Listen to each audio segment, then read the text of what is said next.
Hi, you're on the Reddit Confessions channel. It started with a broken lamp. That's how these things always go, right? Something stupid, something small, something no one remembers later except me. I remember everything. The lamp was a wedding gift from her aunt. Ugly, crooked, always gave off this weird green glow. I bumped into it, reaching for my shoes. It shattered. She sighed like I had knocked over the Eiffel Tower. Didn't even look up from her phone. Of course, you break everything. I just stood there, broom in hand, staring at the mess, wondering how long someone can feel like furniture in their own marriage before they just stop working altogether. That was Tuesday. By Saturday, I was in a living room filled with strangers who smiled too hard and drank wine like it was a personality trait. Her crowd, her scene. I was the accessory again, wearing the shirt she laid out for me, nodding at people I'd never see again. Everything was fine until it wasn't. She was holding a glass of rose, laughing with 3 of her yoga friends. I was nearby, not close, but not far enough that she could pretend I wasn't there. That's when she dropped it. He's afraid to even hug me. I didn't move. I don't even think I blinked. Her friends giggled like they were on cue, and I did the thing I never do. I spoke loudly, unlike your trainer, right? Her smile cracked mid-sip. One of her friends actually gasped. She turned slowly, like a horror movie character who realizes the ghost is behind her. And just like that, every sound in the room vanished. No music, no conversation, just that awful pause when truth punches through the noise. I wish I could tell you I had a plan, that I was clever, but the words just came out. They came from somewhere I didn't know existed. Somewhere hurt had been sitting quietly for years. She stared at me with those eyes shiny and sharp. Not because she was surprised, but because she'd been caught. And suddenly, I knew that whisper, that comment, wasn't just cruel, it was cover, it was guilt. People talk about silence like it's peaceful. But there's a kind that's not the kind that shows up when everyone in the room hears something they weren't supposed to. The kind that feels like a scream with no sound. That's what I heard after I said it. Unlike your trainer, right? And just like that, the air snapped in half. Her friends suddenly way too interested in their glasses. One of them slowly walked off, like maybe disappearing would undo what she just witnessed. Melina stood still, wine tilted, mouth open just enough to prove she didn't see it coming. But she should have. She should have seen it months ago. I'd been noticing things, small stuff at first. Her phone always face down, her workouts lasting just a little too long. One night, she came home glowing, literally glowing, saying she had just finished a deep tissue stretch session. And I, like an idiot, believed her. But I wasn't ready to say anything. Not until she humiliated me. That night, though, saying I was scared to hug her, that wasn't just rude. It was revealing because only someone hiding something says that loud enough for others to hear, like she needed to shift the blame before anyone asked questions. And here's the kicker. I didn't know for sure about the trainer. It was just an awful bitter hunch. But the second she locked eyes with me in that silent room, her reaction was all the confirmation I needed. Not guilt, not confusion, just pure blinding fear. She snapped out of it fast. "Ellis," she hissed, grabbing my arm hard enough to bruise. "Can we please talk outside?" Outside? Oh yeah, away from the crowd, away from the witnesses. I didn't say anything. I just followed like the good spineless husband I was always supposed to be.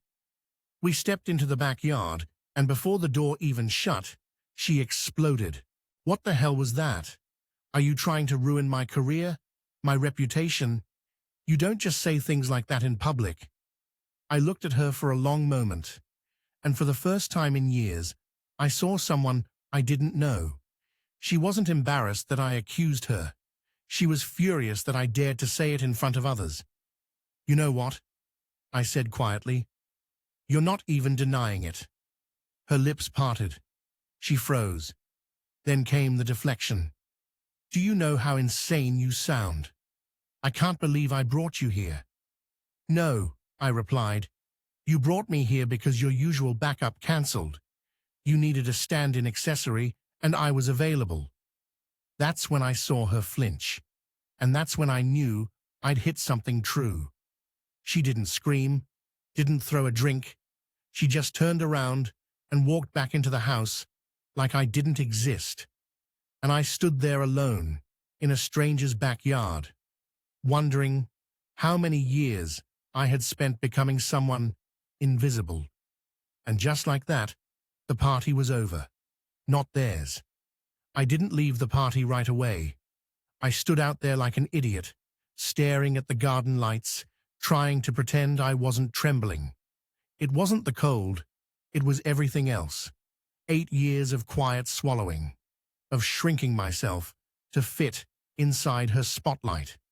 And now that I'd said something real out loud, I couldn't unhear it. I couldn't undo the way she looked at me like I was a dog that had finally bitten back. Eventually, I walked home. Yes, walked. She drove us there, and I didn't even ask for the keys. I just left.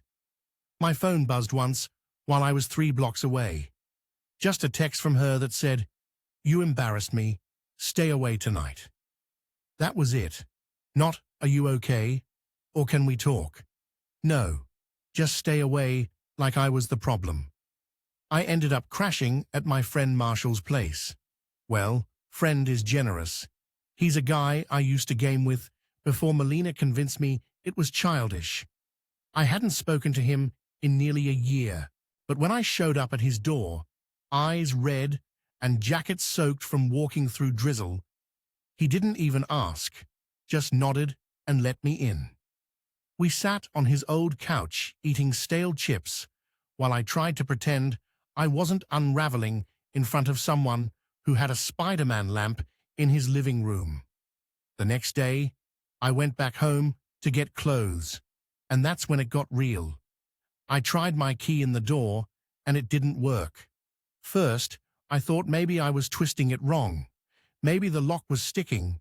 But no, the locks had been changed. I knocked, confused. Nothing. I rang the bell twice. Finally, Melina answered through the Ring intercom like I was a delivery guy. I stood there shocked, listening to her voice filtered through a speaker in my own home. "I need space," she said flatly, "and I need to protect my peace." "Are you serious right now?" I asked, stepping closer.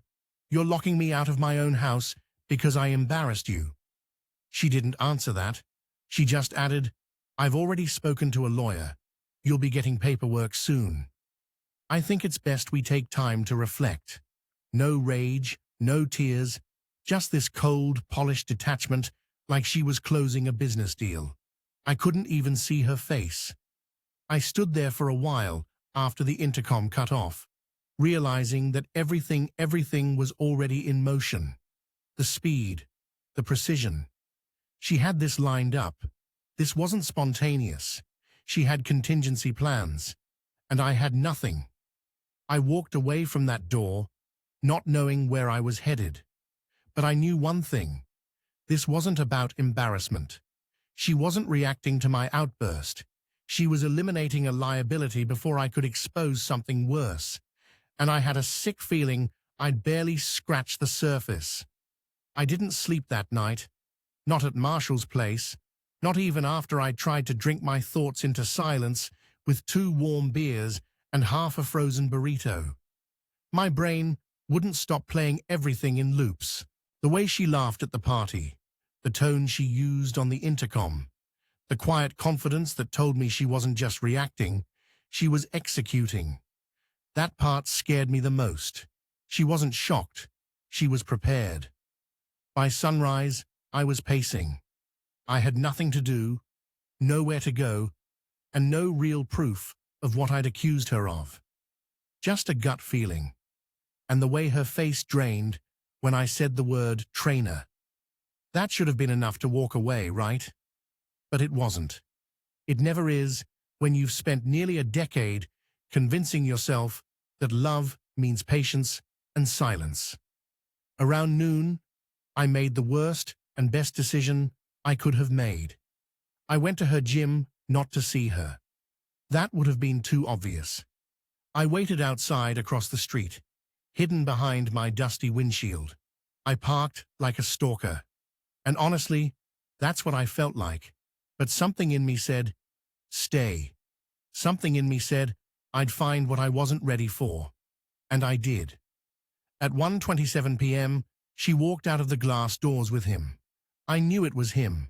He was tall, tan, way too enthusiastic about nothing. They were laughing. Too close, too casual. And she touched his chest when she laughed, like she forgot for a second she was married. I didn't take pictures. I didn't yell. I just watched. They got into his car. I waited 5 minutes.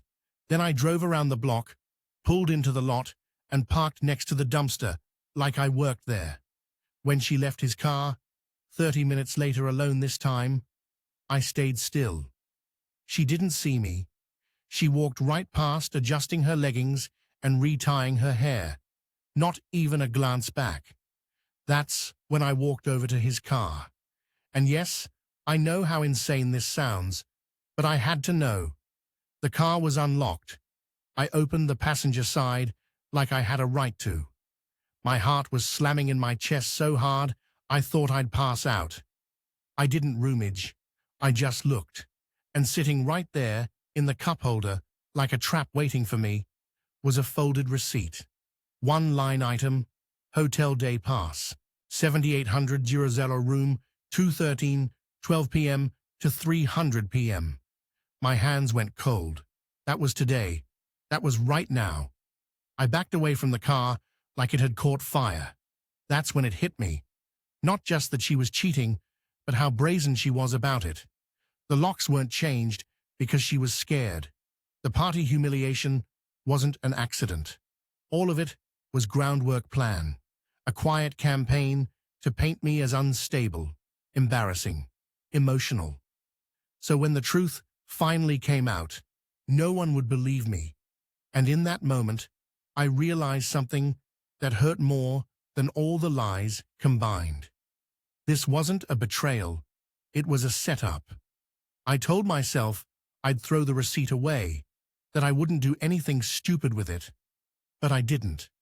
I folded it up and kept it in my wallet like it was some cursed relic. Proof that the reality I'd avoided all year was now living right in front of me. I drove around for hours that day, not to anywhere in particular, just moving, because the idea of sitting still made it feel like I'd fall apart. That night around 11, I got a voicemail from an unknown number. No name, no greeting, just a woman's voice, calm and professional, saying, "Your checkout from room 213 is scheduled for noon. Please don't forget to leave your keycard at the desk." That was it.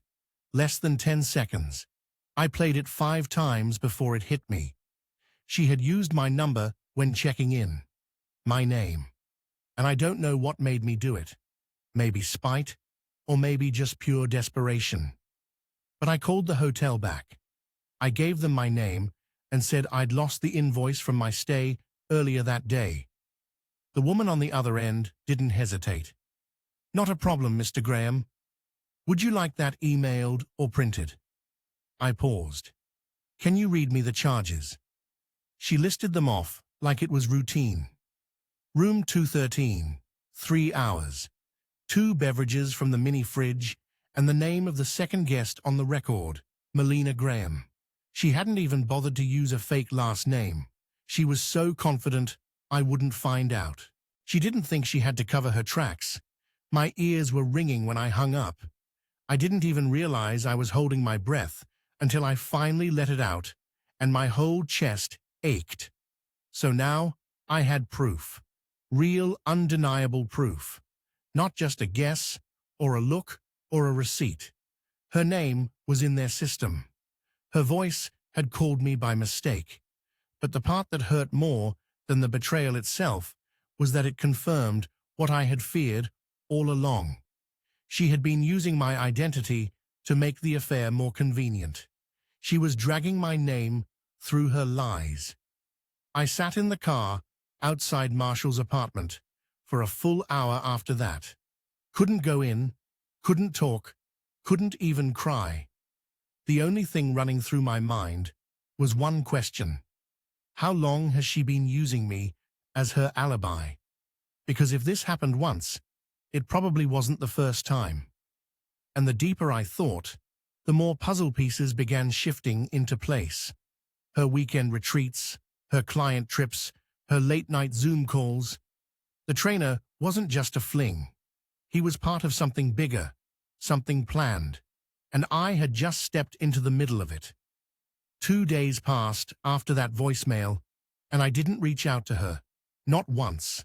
I didn't scream, didn't demand answers, didn't even send her the hotel receipt. And that silence that made her panic. She expected a meltdown. She expected fireworks. But I gave her fog. That's when the calls started. Missed call, then another, then 5 in a row. No voicemails, just empty signals. I watched the phone ring and didn't touch it. I wanted her to sweat, even if I was the one drowning. By the 3rd day she texted, "We need to talk. I'm willing to be honest, but only if you're calm." That sentence broke something in me. Only if you're calm. That's the kind of thing you say to someone unstable. That's when I realized she wasn't just lying to me. She was painting me. And I could feel it happening in real time.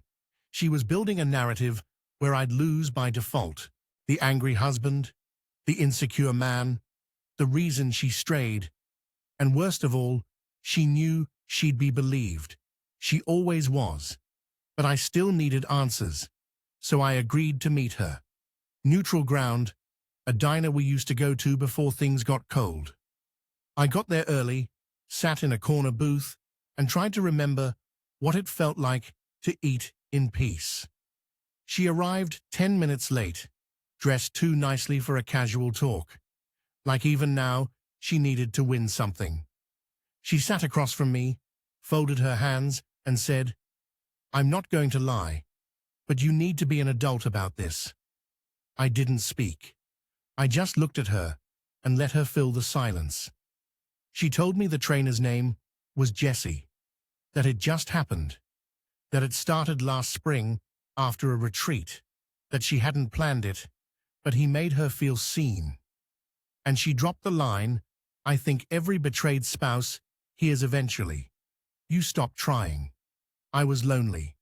I laughed, not out loud, just a small exhale through my nose, because that's what cheaters always say, right? They were lonely, as if loneliness gave you a coupon for betrayal, as if I wasn't lonely too, lonely in a marriage where I was invisible. She said it was over with Jesse now, that I had exaggerated everything, that I had embarrassed her, but she was willing to forgive the outburst if we could move on. And that's when I realized this wasn't a confession. It was a negotiation.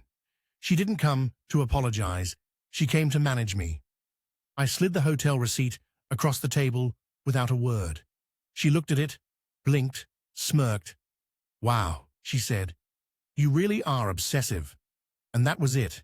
No tears, no regret, just blame, aimed right back at me. That's when I stood up and walked out. Not because I was angry, but because I finally saw the truth. I had never really been her husband. I was her cover, her public face, the reliable guy she could blame when her private life got messy. I was her excuse for everything she did behind closed doors. And in that moment, I realized I didn't want revenge. I wanted a clean break. But Melina wasn't done playing. Not yet. After walking out of that diner, I felt hollow but weirdly calm. Not strong, not healed, just quiet. That kind of quiet you feel when there's nothing left to shout. I drove for hours without a destination. No music, no calls, just the hum of tires on pavement. I didn't cry. I think part of me wanted to, but it's like my body had locked that part away, afraid I'd fall apart if I gave it permission. What hit hardest wasn't the cheating. It was that she looked me in the eye, saw how shattered I was, and still tried to spin the story in her favor, like she was afraid of losing control, not me. But nothing prepared me for what happened next. The next morning, I got a knock on Marshall's door. 2 officers, calm, professional. One of them had that default expression cops use when they don't want to scare you. But no, they probably will. Ellis Graham. Yes, we received a call from your wife. She reported that you've been showing signs of emotional instability and may pose a risk to yourself or others. I stood there stunned, thinking it had to be a mistake, but no, they were serious. They asked to come in and talk. They said it was just a wellness check, that Melina had been concerned. My mouth went dry. My hands started shaking. Melina had officially made her move. I sat down and answered every question. I told them about the party, the trainer, the hotel receipt. They listened, took notes, asked if I owned any weapons. I said no, asked if I had any intention of harming her or myself. Again, no. I stayed calm because I knew this wasn't about danger. It was about narrative. She wasn't trying to protect herself. She was trying to erase me before I could tell the truth. After 20 minutes, they left. One of them even apologized, said he understood how these things could get messy during separation, but the damage was done. She had filed a formal report, which meant it would be on record. That night, I checked my email, and there it was, an official notice from her lawyer. She had filed for divorce. The attached statement painted me as volatile, emotionally reactive, and possibly unstable. She cited irreconcilable differences, but included a veiled suggestion that I might need counseling before future contact would be safe. Safe. That word made my skin crawl because now I wasn't just the husband who got cheated on. I was the threat. And it all made sense now. Why she pushed me at the party. Why she made that dig in front of her friends. Why she provoked a reaction. She needed a moment she could use. And I gave her one. But what she didn't know, what she never imagined, was that I had already made copies of the hotel receipt, the call log, the text messages, even security footage from the gym's parking lot, which I had requested through a buddy who used to work there. She had started the war, and now I wasn't just surviving it. I was preparing to fight back. The first time I stepped into the courtroom, I felt like I was walking into a trap. Her attorney was polished. Her posture was perfect, and every word in her affidavit made me sound like a ticking time bomb. They wanted to paint me as unstable, reactive, dangerous. I kept hearing that word dangerous, as if heartbreak turned me into something unrecognizable. But I came prepared. I handed over everything. The hotel receipt with her name, the voicemail she left by accident, photos of her and Jesse entering the hotel, a printed transcript of the gym security log showing she'd been meeting him weekly for over 3 months under my name. The best part, a casual selfie she had posted that same day on her coaching Instagram with the caption, "Pushing clients to new limits today." That picture taken during the hours she was booked in a hotel under my name. Her lawyer looked rattled. She didn't say much that day, just sat there, lips tight, eyes darting, as each piece of evidence tore her story apart. The judge, he barely looked at her once I was done presenting. His eyes, locked on me the whole time. Not because I was loud or dramatic, but because I was calm. I told the truth. I didn't scream. I didn't insult. I just told the story she tried to bury. The judge ruled in my favor. No restrictions, no counseling requirement. She was ordered to vacate the house within 30 days. And I was granted ownership of our joint business savings account because she used marital funds for personal expenses she tried to hide. The day she moved out, she barely said a word. She didn't cry. She didn't apologize. But I wasn't waiting for closure anymore. I stood at the window, arms crossed, as she loaded the last of her boxes into Jesse's back seat. He never looked up. Coward. When the car pulled away, I let out a breath I didn't realize I'd been holding for years. That night, I sat in the house alone. Really alone. No noise, no accusations, no tension, just quiet. But this time, it wasn't suffocating. It was peaceful. Molina thought she was ending my life by leaving, but she didn't end it. She returned it. If you've ever had someone try to rewrite the truth and you took the pen back, share your moment in the comments. What's your receipt under the seat moment? And as always, thanks for watching Reddit Confessions.